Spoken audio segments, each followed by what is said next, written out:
Hello everybody, my name is Robbie and I'm a homeschool mom to 3 boys. I've got a senior this year, a 12th grader, a 9th grader, and a 2nd grader.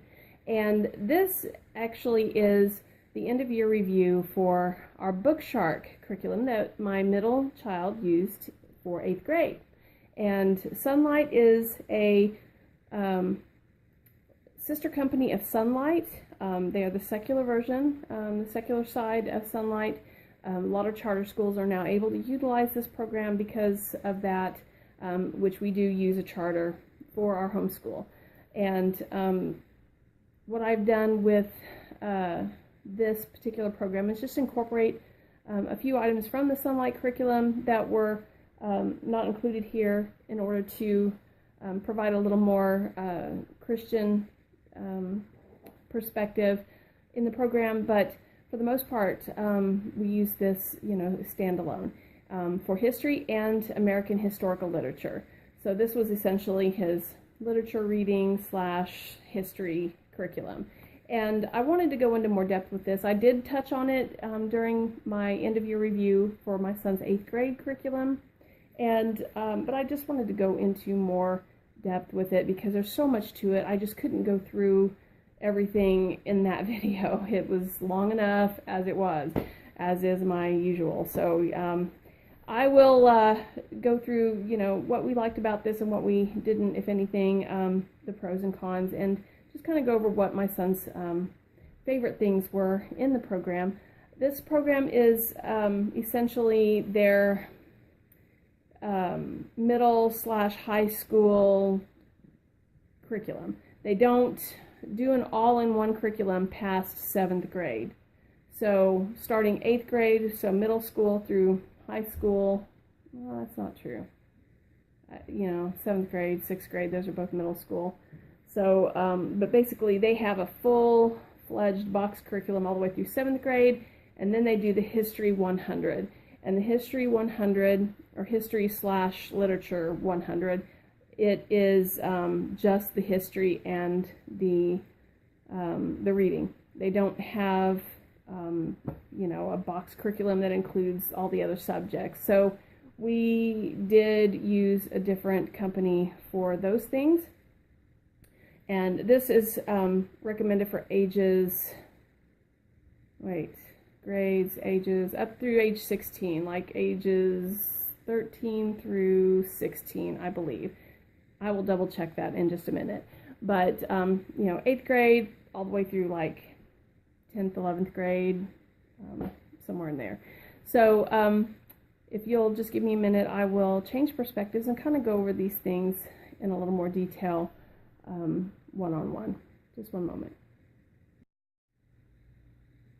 Okay. So this particular program comes with both a student and a teacher instructor's guide. I'm using it for my 2nd grader as well. We don't have a student guide for the younger years in this program. I don't know at what point they do this or if this is the only grade level they do it in, but there is a guide for both the student and the teacher in this one, and you get both a separate literature guide and a separate history guide. So this basically goes through every single day. It's a 4-day week, so day 1, day 2, day 3, day 4 tells them exactly what to do. There are some guidelines in here for if you want to use like Worldly Wise, if you want to do some spelling, they give you spelling lists, they give you some creative writing assignments. We did not do any of that because we did language arts through another program. So we did strictly just the history and the literature. I found that though there were some selections in here that I wouldn't say were my son's favorite, he most definitely enjoyed the program. And if I can say anything that really sells me on this program is that it took someone who claimed to hate history and turned them into someone who actually enjoys history. And I'll kind of go into some of the evidence for that here in just a minute. But the instructor guides are very detailed, and I just love the fact that it doesn't require any planning on my part at all whatsoever, except for the days you want to do it, and the day you start, and the day you finish. So I just find that beautiful. And so you do get all this information. With regard to the literature, you'll get maps at the end that correlate with the literature selections. You'll get some spelling words. There's all kinds of resources in here that you're going to get. Field trip planning sheet. We didn't use any of this stuff, but I mean, you do get it with that. This is set up very similarly. Again, lots of maps. There's also a timeline book that comes with this, but my son actually, he used the timeline, sorry, but there's a big map, a big wet erase map that comes with it, but he preferred working on these paper maps, actually. So, you know, that's a personal preference thing, but he just really enjoyed working with those, and you have that option with this as well.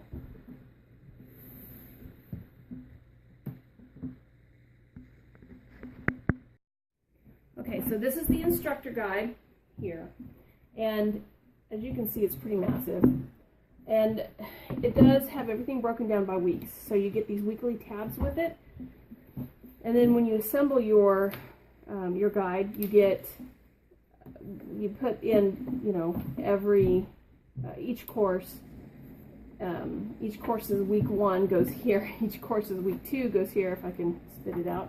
All right, so the instructor guide then will have like answers to the discussion questions, so you can tell whether or not your students kind of on the right track, even if you haven't read the material, which I haven't. So that makes this review a little less detailed than I would like, but I do have enough input. I think I can at least give an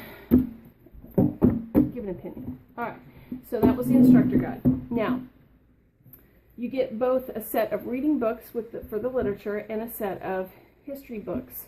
I'll go over the reading literature first. The literature first. These are all the literature books that came with this, okay? And what I did was I found a video, and if you go to YouTube and do a search for Bookshark, the channel, there is a video kind of giving you some guidelines on how to organize your materials, and this would work for Sunlight users as well. So what they recommended was at the in the instructor guide, it gives a list of all the reading materials and what week they'll be introduced. So for instance, this one would be reading, or R1. This would mean it was introduced in week 1. And the red stands for the red color that you saw on the student guide. So every grade level has a separate color. I've seen yellow, I've seen purple, I've seen red, I've seen blue, so green, you know, they all have different colors. So this helps you if you're, especially if you're using this program from multiple years, then you can easily see, based on the color coding, which grade level it goes with, which I thought was actually genius. So I did label all of these. So week 1, week 5, 14, 18, 20, 21, 23, and it goes on and on. Week 9, they're a little out of order because out of all of the reading materials, he said these were his favorites, okay? So he loved Elijah Buxton, which was about slavery. Amos Fortune Free Man, again about slavery, so I can see a theme here. And he really liked To Kill a Mockingbird, which was about a black man who was, shamefully, I have not read this book, but he was treated unfairly in the South based on, you know, it was a race issue. He unjustly accused of a terrible crime, yeah. And a crusading local lawyer risks everything to defend a black man unjustly accused of a terrible crime. So couldn't remember exactly what the synopsis was, sorry. So anyway, he loved these books, and so those were his favorites. This is actually a coloring book, but it wasn't meant for that in the program. It was actually a reading book, but obviously it is a coloring book, so that's kind of a plus there. All right, now for the history, you get a set of history books. These are the books written by Hakim. I can't remember the first name, Joy Hakim. And what I've heard about these, and what's interesting is Bookshark actually brings this up in the instructor's guide as well, is that these start off kind of written as if they were being presented to a younger audience, and it might seem like the verbiage was a little immature, I guess is the word I'm looking for, or just for lower grade levels. But as it progresses, it gets better. But I had no complaints about it from my son in terms of being, feeling like it was too elementary or simple. What I have read in here was fine. I didn't really notice anything that alarmed me about that. And what I appreciate about the instructor guides is that when there is maybe a different perspective that needs to be considered, or possibly some controversial things that are brought up in these books that maybe have had differing opinions throughout history or from other historians, they bring it up, and it allows for some great discussion. So I have to say, I'm just been really, really happy with this program. Sorry, this is just awkward, and I don't want to get them out of order. Okay, so now as far as the literature that came with history, interestingly enough, you had the historical literature, plus then you have these literature books that correspond with the history. And so then we've got these, okay? Also in the literature, there was a treasury of poetry for young people, and it would, have readings from this throughout the course, and, it is what it is. My son's not a huge poetry fan, but he certainly had no complaints about it. Okay, so again, I organized these the same way. H1, this was introduced week 1 for history. These were 2 of the favorites.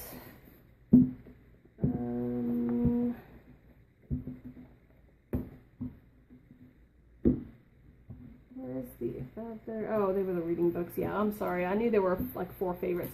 So these 2, out of all of these, were the favorites. This book right here is an Uncle Eric book, if you've ever heard of these. Literally, it's written from the perspective of a man named Uncle Eric who's writing letters to his nephew. And he's explaining in these letters, it kind of reminds me of the screw tape letters. Obviously, it's not about, it doesn't have the same subject material, but this is explaining history from the perspective of this uncle who's writing letters to his nephew. And it's a very fun way to learn about history, and he really, really liked this book. In fact, he liked this book so much, he's getting ready to read the same book in reference to World War I by the same author, who was Richard Mayberry, and he's going to be reading the World War I book. He really, really liked this. And what I found with this book is that it provides a perspective on the war that is not typically taught in school. So as far as, giving you opportunities to, really think about what you are taught about the war. And this provides, whenever they teach a different perspective, or whenever he brings up a different perspective, he brings up a lot of material to support why he's saying what he's saying. So without giving this away, I just highly recommend this book. I did not read it from cover to cover, but once I started looking at it, I was kind of hooked, and I wish I could take the time to read it from cover to cover, and I may just have to make time to do that.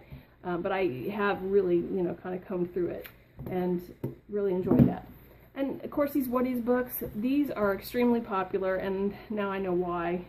He really enjoyed this book. He said it was an easy read, but he learned a lot, and he really liked this. And these others, you know, he said they were fine. It's just that they weren't favorites. So, you know, I didn't really go through what's included in these, so I'll just real briefly kind of go through what's here. The Great Little Madison, Sacagawea. And I asked him about the Indian history. I thought maybe that would be interesting to him. He was like, yeah, it was okay. And he said that wasn't his favorite, but it's not because the content isn't good. It just wasn't his favorite. Bound for Oregon. Dragon's Gate. Looks like it's about China. Farewell to Manzanar. So again, China. We're writing the Constitution. The Boys' War. Confederate and Union soldiers talk about Civil War. I bet this was very interesting as well. Freedom Walkers. And Before Columbus. Okay. And this actually talks about Columbus, you know, from a little bit different perspective as well. So I appreciate the fact that this program is bringing history from different perspectives, so that you can really kind of decide for yourself, you know, what to believe. You know, history can be very biased, you know, depending upon who's telling the story. So I appreciate that it came at it from different perspectives. I really do. All right, so, and I showed you the Treasury of Poetry for Young People. This is part of the literature portion. When You Reach Me. This is Rules of the Road by Joan Bauer. The View from Saturday by E.L. Konigsberg, I'm not sure how you say that. Dear Mr. Henshaw by Beverly Cleary. Now, I don't remember if I read this, but I was a huge Beverly Cleary fan, and I just was chomping at the bit for him to read this book, because I'm like, I just want to know what he thinks of Beverly Cleary, you know. So I asked him when he was done with this, I'm like, so what'd you think of that book? No, it was okay. I'm like, what? What do you mean it was okay? I even got the sequel to this, which wasn't even part of the program. It's called Striker, I think, which is the sequel to this, thinking that he was going to love it and he was going to want to read the sequel. And no, that wasn't the case. But you know, what I'm finding, this has also kind of taught me some things about my son's personality, in that he likes factual books. He likes books about facts. He really enjoyed the book about World War II. He enjoyed the book about the Panama Canal. He enjoyed the book, you know, the stories were about slavery, but there's something that's captivating about that time period and the facts that surrounded it, you know. So so it really taught me some things about my son. And that's the stories, yeah, you can just kind of take them or leave them. Anyway, A Year Yonder, and you can see, you know, we've got a lot of Newbery Award winners. I think this is Newbery. It's John Newbery, yeah, it's a Newbery Award winner. I couldn't see it, all the glare on the gold there, but so that, you know, they pick really good, rich literature. Another award winner here, Out of the Dust by Karen Hesse, or Hess, I don't know. A Long Way from Chicago by Richard Peck. The Call of the Wild. I was interested to find out what he felt about this classic, and again, just kind of, yeah, it was okay. So, wasn't a big fan, but of course he got the exposure to it. Oh, he does love this, Tom Sawyer.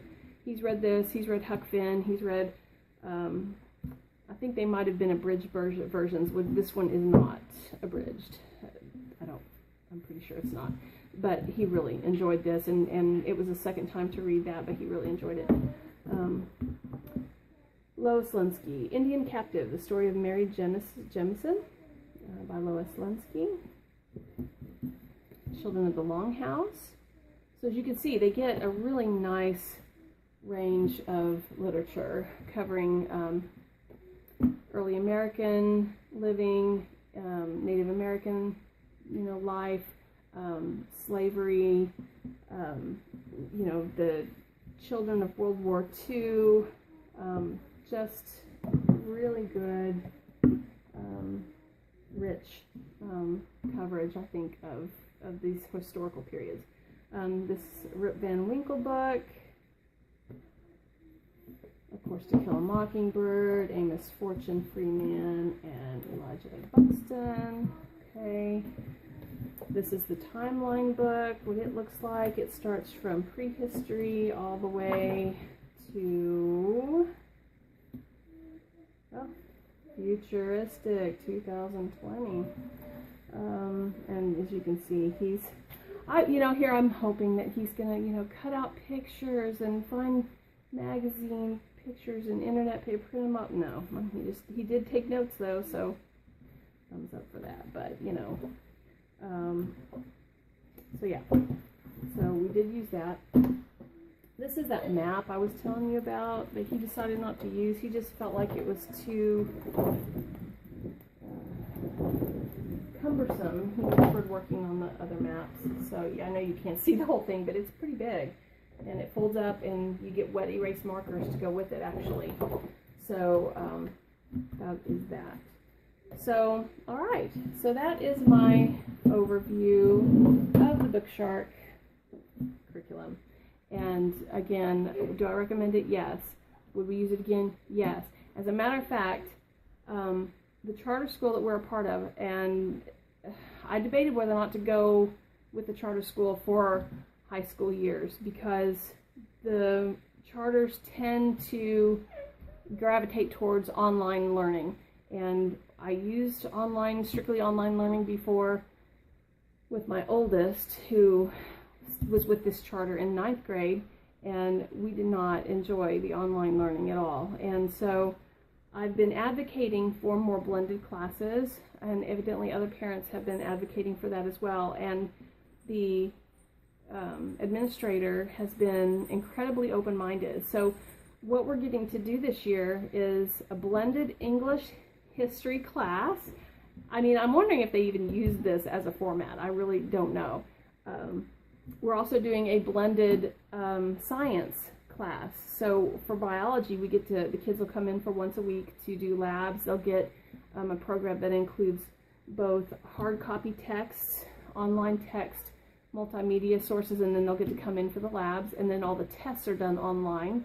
The blended class is actually being coordinated by a teacher who is incorporating literature into the online history curriculum, and she's literally picking and choosing the units that they get to study based on the students' interests. So he picked out all the literature he wanted, and he decided based on that World War II book, that Uncle Eric book I showed you, that he wanted to study more in depth into World War I. So he picked out the World War I equivalent to that book for one of his books, and then he picked out a couple of different literature books that were related to World War I. He also picked out some more literature related to World War II, and he picked out some things about the Cold War, which this didn't go into much detail about the Cold War, so he was very interested in it. He wanted more information. So now the teacher will pick out history units that coordinate with the literature he's picked out, and I'm just so excited. This is just so cool. But that's how this course has shaped my son's view of history. It truly has created an interest there, and I don't claim that he's going to become a historian, and that's going to be, now his primary interest is going to be in history from this point forward. But if you can take someone who literally claims to hate history and make them this interested in it, then this is a win as far as I'm concerned. And the discussions that we would have, now I didn't go strict with this program in the sense that we didn't have these strict powwows every single day and go over all the discussion questions daily, because my youngest needs way too much attention from me to do that. So he worked very independently on this program, but I would periodically just go in and, pick out and start discussing things with him just to make sure, he was actually doing what he said he was doing, and just had some really fantastic discussions, I have to say. And it seems like his understanding is deeper. Now, does he have all the dates memorized? No. Does he have, some of those facts drilled into his head? No. But does he have a really good understanding of the events that led up to World War II? Yes. Does he have a good understanding about some of the impact to our society from this event or that event? Yes, he does. So again, just highly recommend. I just can't even tell you. And then, of course, like I said, Sunlight's equivalent. And I did say I was going to show you what I picked out, and I didn't get them out. From Sunlight, we picked out In His Steps, and we picked out The Case for Christ, I believe. Okay, I'm going to have to go look. Just give me a second. Okay. Evidence for Jesus by Ralph Muncaster. And this was a hit. Both my middle son and my oldest read this and really enjoyed it. It wasn't The Case for Christ, but a similar book, in that this goes into the facts that surround Jesus and his life, and presents a case and gives kids, anybody actually who reads the book, a case that they can build from, when it comes to defending their faith, So, we really enjoyed that. In His Steps by Charles M. Sheldon. Again, this was also a hit. My oldest is in the middle of reading this, and my middle son has read this and really enjoyed it. One thing I can say that is a little disappointing from my perspective, comparing Sunlight to Bookshark, is the fact that because we went with Bookshark, I had to make sure that this information was incorporated into the curriculum. And I really wish I had picked out more than just the 2 books. And my plan was to pick out more than 2 books. But once these 2 got finished, now both of my kids have other Bible studies and Bible curriculum that they use. But as far as the literature goes, books about missionaries and stories about their lives and their experiences and things of that nature are included in Sunlight that are not included here. So in that sense, if you're trying to debate between the 2 and you really want the Christian perspective, then you definitely want to look at Sunlight. And they have just created a 4-day program, but when I'm on their site, I can't figure out where it is. Like when I want to see the materials that are included and how, the cost factor, it just says, I don't know. You'll probably find it if you go look. I just couldn't, because I was curious to see what their 4-day program looked like. Anyway, but either way you go, it's a wonderful program. If you want to incorporate some faith-based materials in there, but don't want, the overwhelming amount of information that comes with Sunlight, the overwhelming amount of material that comes with Sunlight, this might actually be a good choice. And then you can incorporate the things that you want to incorporate into the program, whether it be literature, whether it be just a Bible curriculum, or whether it just be, Bible studies or even daily devotionals. Whatever it is you want to do, you can always incorporate that in. I did not find any of these things objectionable. I know that everything that's included here is included in Sunlight. So the only thing I found that may be different is some of the prehistory stuff that's in the books, and you can choose to use it or not use it in the history books, the Hakim set. So, I hope this was informative enough to help you decide if this is the right program or the right kind of program for you. And I would just love for you to subscribe and thumbs up this video if you liked it. And there is more to come. I've got lots of plans for more videos. Especially love to do reviews. And my next video hopefully will be on Homeschool Planet, which is new to me, but I've played enough with it that I feel like I could give a good review on it. So if you like this sort of thing, please stick around and come visit again. Thank you so much. Have a great day.